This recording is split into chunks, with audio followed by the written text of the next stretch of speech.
Yeah, I think we played every minute a very good game, also in the first half.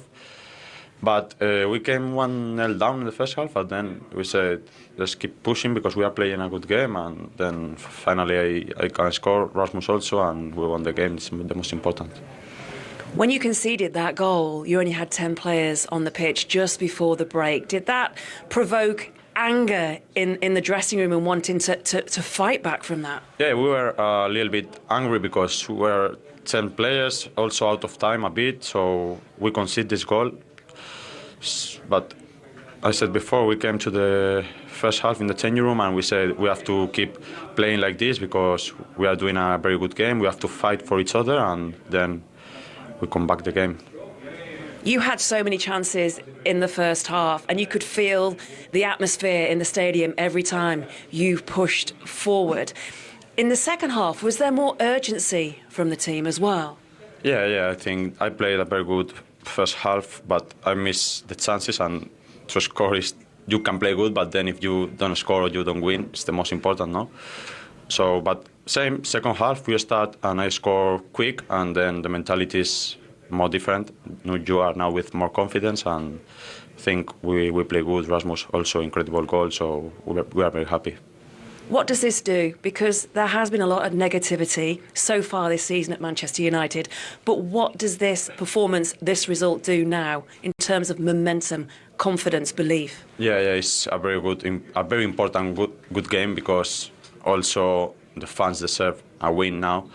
Now we are all together with the manager, with the fans, all in the same board. So important win for us, and keep fighting next week and hopefully win again.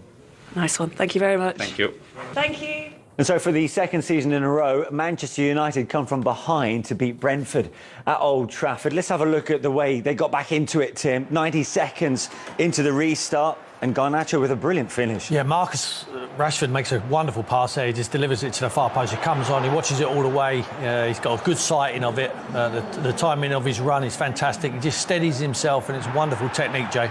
Yeah, I think you have to, because obviously the ball travels a long way, you have to really concentrate and try and get good contact. Yeah, it's a fantastic finish. Brilliant. Yeah, he had 8 shots today in the game. Yeah. He was in the mood, wasn't he? At points, was he making right decisions, though?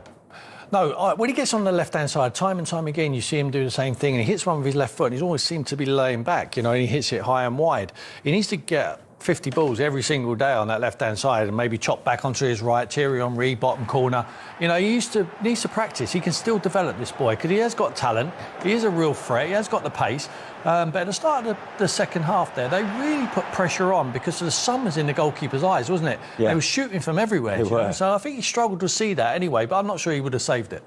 As for Rasmus Hojlund's ultimately winning goal, yeah, how much of it was composure from him? Oh, it's a brilliant finish. I mean, he's someone, I think if you don't get enough chances, I think if you give him chances, he can finish, and that great flick by Bruno there. But just here, that composure, just lifts it over the goalkeeper. It's brilliant. It's a fantastic finish. I love goals like that. Because he doesn't panic, he does everything right. The goalkeeper goes down, he has a final look, which is good, and just lifts it over him, calm. It's brilliant.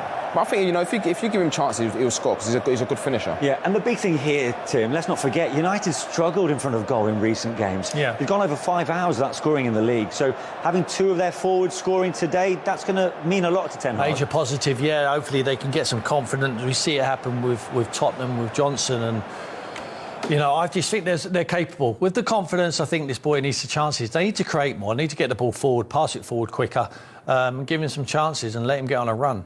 Tim was very careful to put that win in context a little earlier, before the break, and the fact that they're around the 10th position still. But for you, Jermaine, does that ease the pressure on their manager? A little bit. I think he's been there before, where he's been under pressure on that, and he just seems to manage to get a win. But like Tim said before, you have to be realistic, and at the end of the day, you played against Brentford, but you should be winning games like this at home. You should be winning games like this at home and putting in these good performances. So sometimes I think it's more than just a result. I spoke before about the way you want to see a better playing style, more energy. I thought the second half was really good. A better performance from them. But I think going forward, the games are going to be difficult. And for me, I still feel like he has to do a lot more, the manager. He still has to do a lot more. Yeah. For Brentford, their away forms are concerned, isn't it? Yeah. To be fair to them, they've had tough games away from home. But yeah, it's, they're flying away from home. But what are Brentford? Brentford are a mid-table side. That's where they're going to be. You know, they perhaps have a run in a domestic cup competition, but they're there to spring surprises every now and again and develop some players, sell them on, and perhaps develop a manager. And maybe he goes to a bigger club. But they know what they are, and I think they're a well-run club. OK, we've just got to tell you it's full time now at Portman Road between Ipswich and Everton. Everton have picked up another big win for Ipswich, of course, still looking for their first victory of the season. And we'll be bringing you those goals very shortly here on Matchday Live. But let's take you around the grounds. Has gone in our favour. Probably deservedly so when you look at the 90 minutes as a whole. And we will do that now in the company of former United defender Wes Brown. Wes, how good a performance was it and how important a win was it? I think most importantly, the 3 points.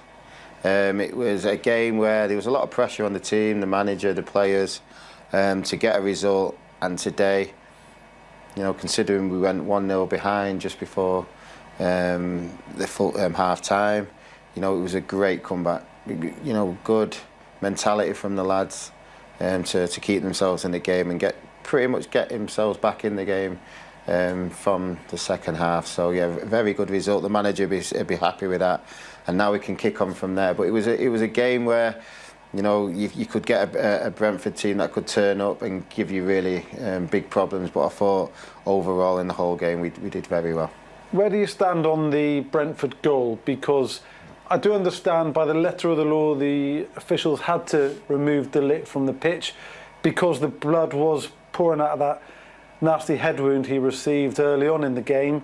And then Brentford scored from the corner, and Pinnock's headed goal was pretty much scored in the position that De Ligt would have occupied. So yeah, where do you stand on the whole situation? Listen, the ref he could probably do more if you're on the opponent's side or anybody else. You sort of say the letter of the law says until that's sorted out he can't come back on. But I think he was ready to come on before the corner. And I think once you know there's a head injury and you've sort of already attended to it and you're just telling them to wrap it back up, I'm not sure about the rules, but you know it's an important part of the game. The 4 minutes were up of extra time, but you still hope the lads can do the jobs and do better at it. So yes, maybe the referee didn't help, but I still think we need to do better on the corner. But it was a good ball in and a good header from him, but I think Dalot just let him run off him. I think that's a fair comment, but they seem to feed off that anger, if you like, in the second half because it came out so fast, and Garnacho's goal within a couple of minutes of the restart was exactly what we needed, and it was a really nicely taken finish as well. Yeah, Garnacho was man of the match for me, and like you said, that second half we can come out, we can be slow, but we didn't put our heads down. We came out with fire, so you could see again the manager has got them all pumped up for the second half. I'm sure they knew they didn't deserve to be 1-0 down, but from Garnacho getting us that goal, you could see us, you know, really involved in the game now. And it was just probably a matter of time before we got the second. And fans, but Ipswich have got it all to do, and that's yet to come to a conclusion in the first half. We're at the half-time interval in our feature game on Goal Rush. Manchester United were hoping for a change of luck after the international break. It hasn't been the case, has it, Jermaine? Ethan Pinnock scoring in the 5th minute of first-half injury time. Yeah, it's unfortunate, really. De Ligt obviously goes off because of too much blood on his shirt. But it's saying that now, it's a fantastic delivery. It's a good header. But it's just that Man United's luck at the minute. Someone goes off the pitch and you can see from a set piece just before half time. It's just the way things are going for him at the minute. Yeah, De Ligt would have been in that space. His marking's only in that space. I think we can show you, but. Don't let him back on the pitch. If you can't stem the blood, don't let him back on, because they're always going to send him off the pitch to get it cleaned up again. Yeah, it's the referee's call, and clearly that was made, and De Ligt clearly couldn't get involved in terms of that set piece, but United have had chances. It's the same story, isn't it? It's the same story. It's now over 5 hours since they last scored in the Premier League. And, they get into good areas. I think Garnacho here, he gets into good areas, and that, it's a fantastic save. Not really going to trouble the keeper there at his near post. Here again, little intricate passes. Eriksen there, I don't know what he's trying there, hit the target. And here again, you see like another chance, not hitting the target. It's quite wasteful. And it's been the case, for recent weeks now. They get into the final third, and there's no sort of like outcome, no end product. Don't really look like scoring. Are they real chances? Not for me, they're half chances. I think Christian Eriksen's won. The flag was already up for a foul. For me, they need to do better. They need to create more in the 6-yard box. OK, let's go to Craven Cottage next. Two informed sides. Manchester United nil, Brentford 1. Drama and controversy at the end of the half. Was it controversial? Manchester United were unhappy that De Ligt was asked to leave the field of play, and boom, from the corner, Brentford get their goal, Kenny. Yeah, straight away when we walked off the pitch, we thought, oof, trouble.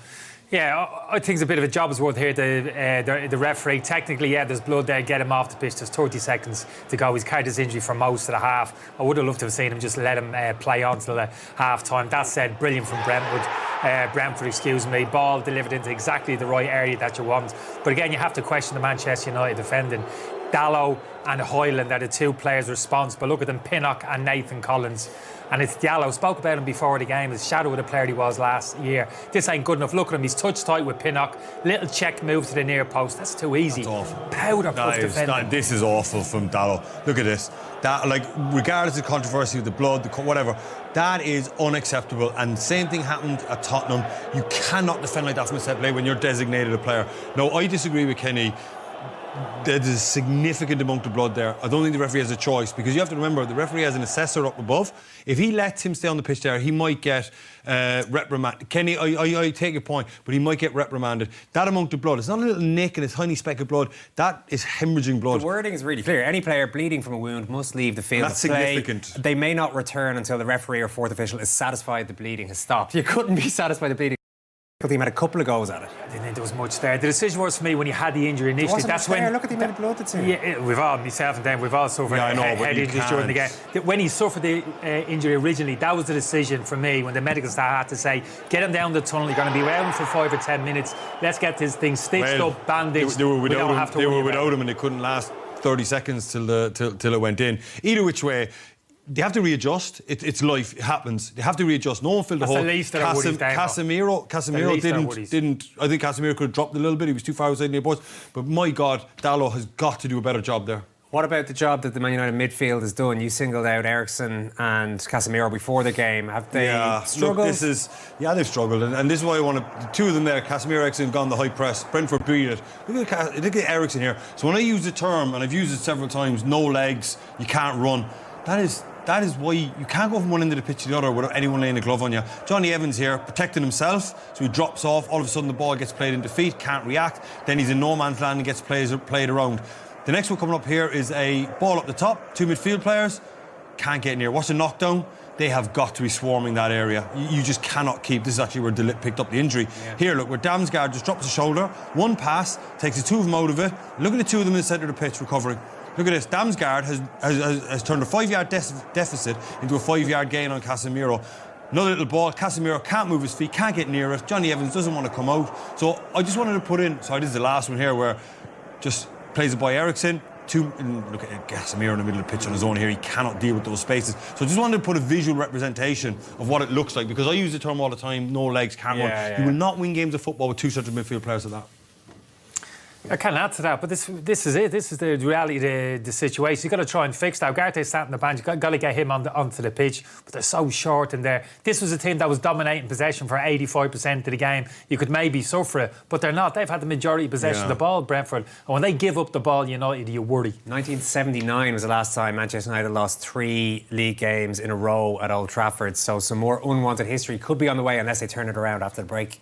Manchester United manager Alex Ferguson is at Celtic Park today watching another one of his old teams, Aberdeen, so that's where he's chosen to be. Not very good news for him because they're 2-0 down there. But Manchester United, to be fair, Kenny, like we showed the goal and we said they deserved to concede, it was poor defending, whatever about De Ligt and all that. They did have probably the better chances in the half.